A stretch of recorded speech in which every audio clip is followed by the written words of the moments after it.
sektor ng agrikultura at industriya.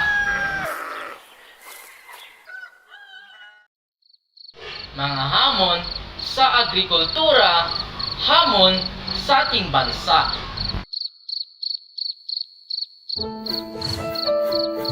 Lumalaki ang ating populasyon.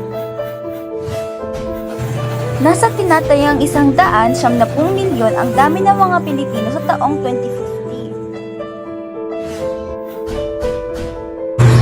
Mas malaking populasyon,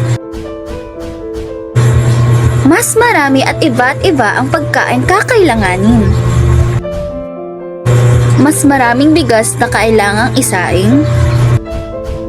Paano magiging sapat ang ating pagkain?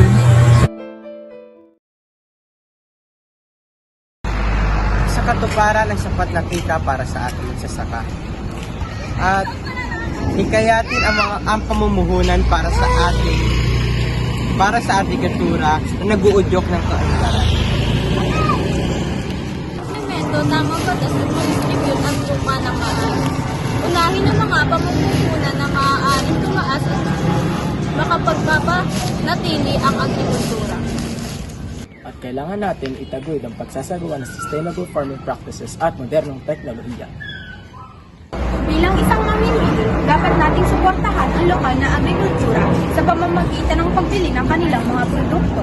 Hihikayat ng mga kabataan na maging magsasaka.